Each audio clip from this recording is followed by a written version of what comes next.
I see the hand of Honorable Matthys is up. You are recognized. Thank you, Chair. Chair, just before we proceed into our deliberations, we wanted to bring it to the attention of the committee. Yesterday, one of our committee members, Honorable,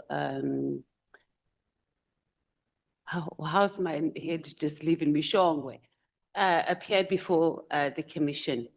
And he made statements in the commission that is borderline, and is not here, but also Honorable Kosana has left, but it made statements to the commission, or is given testimony under oath, that a decision to not bring a particular witness here, in particular Major General Khan, to the committee was based on Honorable Malema, the EFF in particular, one member.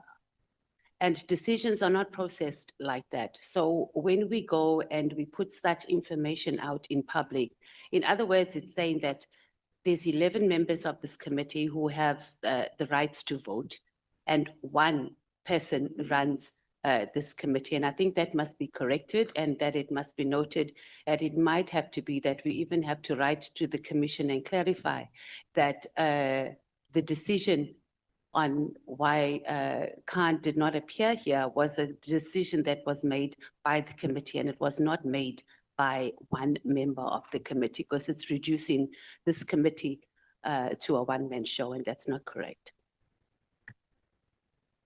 Is there any other matter that members want to raise? Honorable Breitenbach. Thank you, Chair. Yes, I would like to, I forgot to mention, I'd like to be excused between 12 and 12:30, please. I have a party matter to attend to.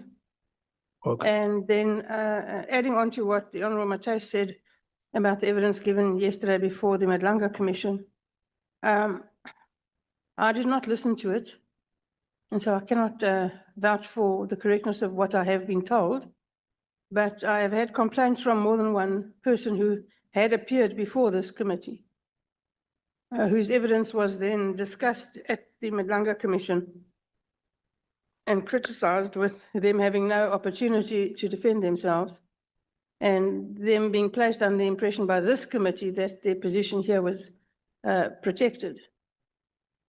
And they've taken offence that a member of the committee went to the commission and in effect trashed them.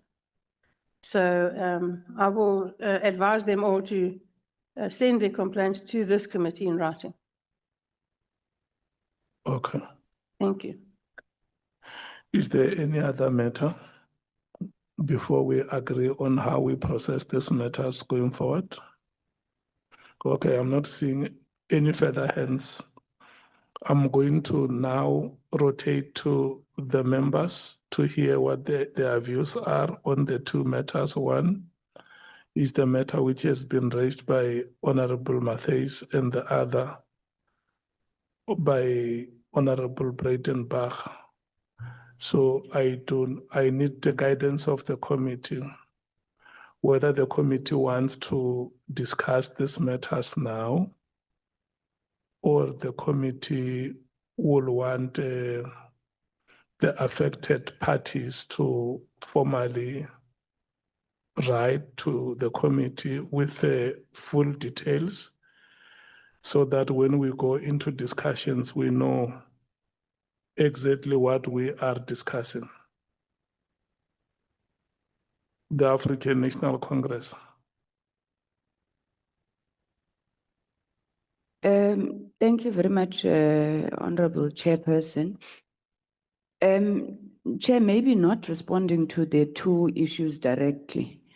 As the ANC, I think that the committee needs to agree on a treatment on revelations that have come out subsequent to the committee finishing its work in the Madlanga Commission. I think the piecemeal approach is not going to help us. Honorable Breitenbach just now was celebrating the issue of the rejection of the plea bargain by Mr. Matlala. Sentence. Yes, and my understanding is that within that there's possibility that some of the testimony that he had given before us would have been impugned. Similarly, on the issue of allegations that would also come out against members of this committee in an adverse manner at the Madlanga Commission, including the assertions made by Honorable Shongwe. So I think, Chair, at this point, we may not have a specific position, but we think we need a treatment where we agree what do we do with issues like that and how do we respond. I do, however, support the assertion made by the proposal made by Honorable Breitenbach, or at least the report, that she will encourage people to write to us where they believe that the protection and privileges that they are supposed to have would have been violated before the Madlanga Commission. Thank you, Chair. Okay. Honorable Ntuli. Honorable Ngola. Chair, just one issue, which I think for the record is important for us to say, particularly in respect to how the committee treated the then proposed appearance of General Khan before the committee.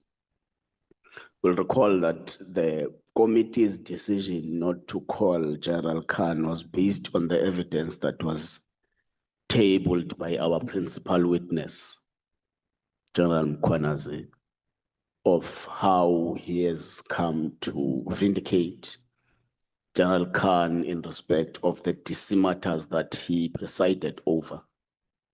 I think, Chair, it is important that we say it here that that's what in the main made the committee not to consider calling General Khan to appear before the committee. Just for the record, Chair, I think we should repeat that.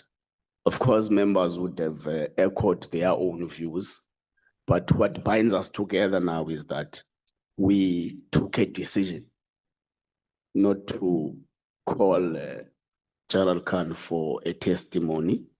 Of course, had I known some of these issues that are developing now, I would have went for him to appear, but it was a committee decision. I don't want us to appear clumsy by pointing out our decision to individual members. Thank you so much, Chair. Okay. Honorable Sokanyile. No, I'm covered by what has been said by the members of the African National Congress. Thank you. Honorable Skosana. Thank you, Chair. You know, I will hate to say chicken are coming home to roost. I will hate that. But I want to put it clearly here in this meeting. You know, it will be perhaps like I'm a bit hard on some of our members here. But I said it and I'm still repeating it again. We fought over the issue of General Khan many times, and I was told there's no substantiated evidence before us, and it's not about why are we bringing Khan after Khan's name was mentioned by several witnesses here. Several witnesses, and I still have that video. There was an issue about Khan, but eventually it sounded like one is personal. And it was not personal. I mean, I've spoken to Khan myself. I've spoken to so many generals who came before here because we want information. But the issue of Khan is haunting me here because I'm saying when this matter was raised by witnesses here, in almost 4 or 5 witnesses, I said it in this meeting, that his name is coming in. All these witnesses are mentioning him. Now, the Madlanga Commission called him. And we must own up. Khan was supposed to be called here. On that one, we've dropped the ball on that one. But be that as it may, is history. But the issue of Khan was discussed here, I think, twice. But because, as you know, when you have to, majority rules, it's a fact. We cannot change that. It's recorded. You can go to Hansa. It's recorded there, the issue of General Khan. But for now, I'm not sure whether it's proper for us to write to Madlanga because I thought we've got our own thing here as an ad hoc committee to deal with. Let Madlanga deal with that issue of Khan. And us here, because he didn't appear before us, let's accept that we have dropped the ball. Thank you, Chair. Honorable Breitenbach. I'm comfortable with the approach suggested by my colleagues, Chair. And yes, the decisions in this committee were taken as a committee. There were no individual decisions taken here. Okay. Honorable Klopper. Thank you, Chair. I'm comfortable. I'm covered by Honorable Breitenbach. Thank you. Honorable Matthews. Thank you, Chair. Honorable Kosana was out when I raised the matter, so I just wanted to clarify some issues, or maybe that you missed, Honorable Kosana. The issue is not about the appearance and whether we have dropped the ball as a committee or not, right? And that's something that we can process. That's not the issue here. The issue is that we had a member of this committee give a testimony that it was because of a political party, and in particular, a member of that political party, the EFF, who was the reason Major Khan did not appear. Not that it was a committee decision. So that is what we are asking, that matter be clarified. And clarifying it to the commission has got nothing to do with the fact that the committee made that decision. Whether or not we dropped the ball, it was a wrong decision. That is something that can be discussed. But it can't be that we go and we say one person influenced a decision of 10 members of this committee. It's bringing the committee into disrepute. Let's take a collective ownership. There are many things that even as the EFF, we lobbied for and we didn't get it. I mean, the issue, we wanted to get a case open for Brown Mokhotsi when he came here and he purged himself. The committee didn't agree that we should go to the speaker. We didn't go and say that, we just went and we opened a case. So it's more from that. It's not about the merits of the case. I also think, Honorable Kosana, that you must give submissions to the committee, because this is going to end up becoming a hot topic, right? And give submissions of all the witnesses that implicated Khan here in the committee. And then we can take it from there, because from our understanding and where we were at, and when we were also making those discussions, it was Lieutenant General Mkhwanazi who said, brought up Khan to that drug bust and that he cleared him. And there was nothing subsequently. So if there was and we missed it, let's submit it. And if we need to make a decision that we dropped the ball, I think there's many other witnesses that we didn't have have here in the committee. But that was our input. It wasn't about whether or not we should have made the decision for Khan to appear here, but it was that it was presented to the commission that it was Malema, the EFF, that stopped the commission, that stopped Khan from appearing here, and that's where we're at. But we're happy that this matter we can discuss at a later stage, and that it's just noted for now so we can continue with our deliberations. Chair, thank you. Honorable Sauls. Good morning, Chair. Chairperson, for me, it's always important for us to protect the integrity of this committee. And when we make statements that seems to imply that the integrity of this committee is questionable, it becomes a problem for me personally. There's a difference between lying and deception. Lying, you can just say this person is not speaking the truth. Deception is more deeper. It is speaking the truth untruthfully. And I think that's what's happening here. The truth is being spoken untruthfully. I usually don't bother myself with MK's position to make statements for populism. But this one is more serious. It's wrong for Honorable Kosana to say that we dropped the ball. We didn't drop the ball. The committee, there's many witnesses that was placed or proposed that was not seen or heard. To say that we dropped the ball is to say that we are not doing the same thing as what the Madlanga Commission is doing in terms of the overarching aim We made a contribution to what is happening in our country today. And we should not take that away from the committee. So I have a problem with the statement making it look like the committee intentionally, as a joint body, made a decision to protect General Khan, when none of us, or in my case, doesn't know him. And that's my problem.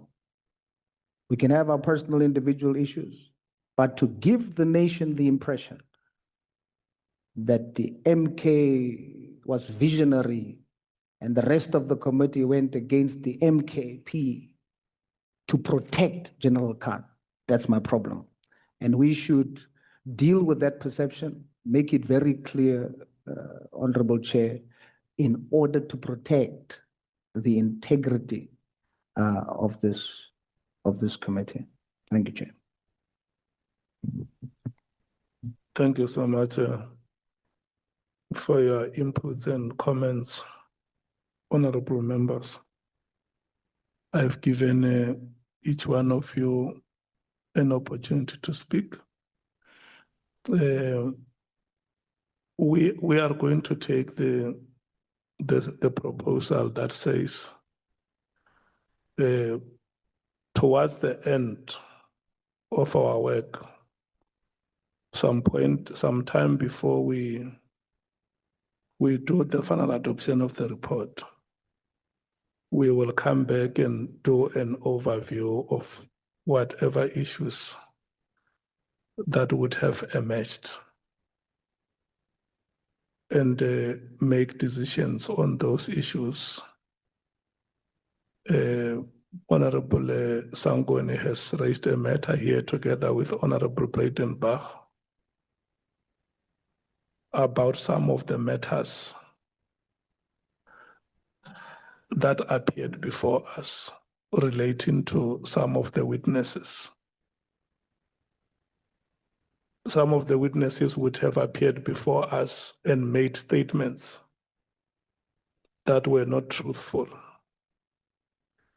And later, outside the committee, it emerges that those statements that were made before us were indeed not truthful.